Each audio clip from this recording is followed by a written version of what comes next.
Το ποτάμι, διήγημα του Αντώνη Σαμαράκη. Η διαταγή ήταν ξεκάθαρη. Απαγορεύεται το μπάνιο στο ποτάμι, ακόμα και να πλησιάζει κανένας σε απόσταση λιγότερο από 200 μέτρα. Δεν χώρεγε λοιπόν καμιά παρανόηση. Όποιος την παρέβαινε τη διαταγή θα πέρναγε στρατοδικείο.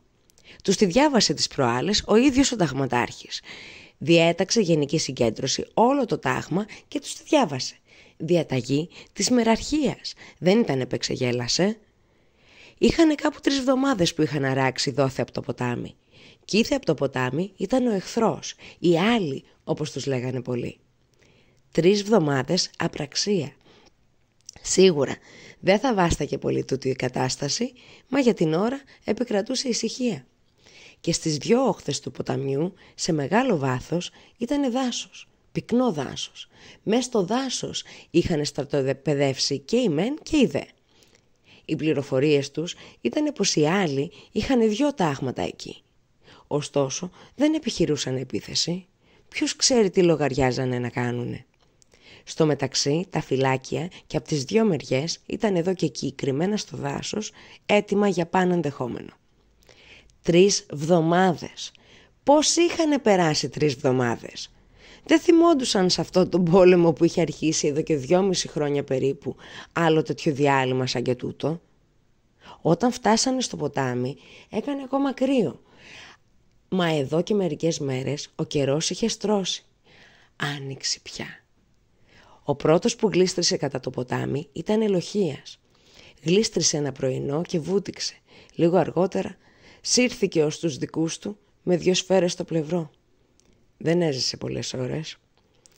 Την άλλη μέρα 2 φαντάροι τραβήξανε για εκεί και δεν τους ξαναείδε πια κανένας. Ακούσανε μονάχα πυροβολισμούς κι ύστερα σιωπή. Τότε βγήκε η διαταγή της μεραρχίας. Ήτανε ωστόσο μεγάλος πειρασμός στο ποτάμι. Το ακούγανε που κυλούσε τα νερά του και το λαχταρούσανε. Αυτά τα 2,5 χρόνια τους είχε φάει βρώμα. Είχαν εξυσυνηθίσει ένα σωρό χαρές. Και να τώρα που είχε βρεθεί στο δρόμο τους αυτό το ποτάμι. Μα η διαταγή της μεραρχίας... «Στο διάλο η διαταγή της μεραρχίας», είπε μέσα από τα δόντια του εκείνη τη νύχτα. Γύριζε και ξαναγύριζε και ησυχία δεν είχε. Το ποτάμι ακουγότανε πέρα και δεν τον άφηνε να ησυχάσει. Θα πήγαινε την άλλη μέρα, θα πήγαινε οπωσδήποτε. Στο διάλο η διαταγή της μεραρχίας, την έγραφε στα παυτά του.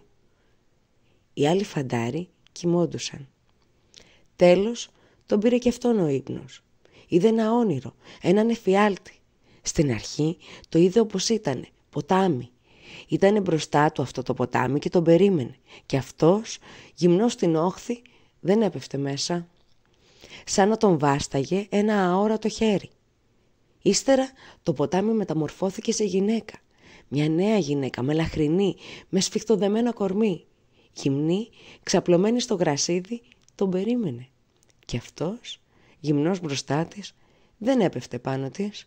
Σαν να τον βάσταγε ένα αόρατο χέρι. Ξύπνησε βαλαντωμένος. Δεν είχε ακόμα φέξει. Φτάνοντας στην όχθη, στάθηκε και το κοίταζε. Το ποτάμι! Ώστε υπήρχε λοιπόν αυτό το ποτάμι. Ώρες συλλογιζότανε μήπως δεν υπήρχε στα αλήθεια.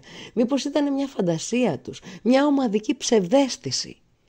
Είχε βρει μια ευκαιρία και τράβηξε κατά το ποτάμι. Το πρωινό ήτανε θαύμα. Αν ήτανε τυχερός και δεν τον παίρνανε μυρουδιά, να πρόφθαινε μονάχα να βουτήξει στο ποτάμι, να μπει στα νερά του. Τα παρακάτω δεν τον νοιάζανε. Σε ένα δέντρο, δίπλα στην όχθη, άφησε τα ρούχα του και όρθιο πάνω στον κορμό το τουφέκι του. Έριξε 2 τελευταίες ματιές, μια πίσω του, μην ήτανε κανένας από τους δικούς του, και μια στην αντίπαρα όχθη, μην ήτανε κανένας από τους άλλους. Και μπήκε στο νερό. Από τη στιγμή που το σώμα του, ολόγυμνο, μπήκε στο νερό, τούτο το σώμα που 2,5 χρόνια βασανιζότανε, που 2 τραύματα το είχαν ως τώρα σημαδεύσει, από τη στιγμή αυτή ένιωσε άλλος άνθρωπος. σαν να πέρασε ένα χέρι με ένα σφουγγάρι μέσα του και να τα σβήσε αυτά τα 2,5 χρόνια. Κολυμπούσε πότε μπρούμητα, πότε ανάσκελα. Αφινότανε να τον πηγαίνει το ρεύμα. Έκανε και μακροβούτια. Ήταν ένα παιδί τώρα αυτός ο φαντάρος, που δεν ήτανε παρά 23 χρονών, και όμως τα 2,5 τελευταία χρόνια είχαν αφήσει βαθιά ίχνη μέσα του. Δεξιά και αριστερά και στις 2 όχθες φτερουγίζανε πουλιά. Τον χαιρετούσανε περνώντας πότε από πάνω του. Μπροστά του πήγαινε τώρα ένα κλαδί που τόσερνε το ρεύμα. Βάλθηκε να το φτάσει με ένα μονάχα μακροβούτι και το κατάφερε. Βγήκε από το νερό ακριβώς δίπλα στο κλαδί. Ένιωσε μια χαρά. Μα την ίδια στιγμή είδε ένα κεφάλι μπροστά του, κάπου 30 μέτρα μακριά.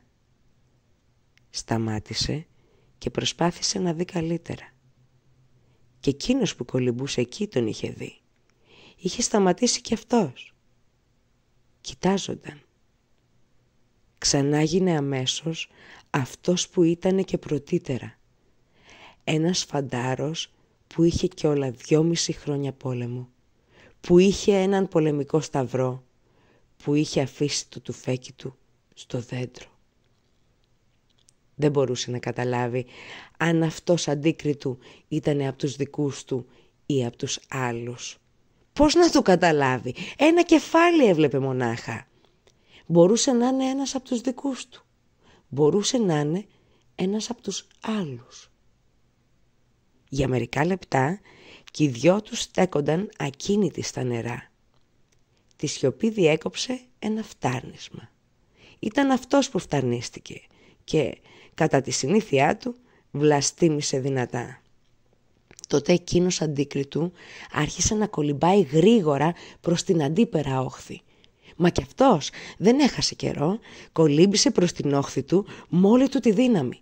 Βγήκε πρώτος, έτρεξε στο δέντρο που είχε αφήσει το τουφέκι του, τάρπαξε. Ο άλλος ό,τι έβγαινε από το νερό. Έτρεχε τώρα και εκείνος να πάρει το τουφέκι του. Σήκωσε το τουφέκι του αυτός, σημάδεψε.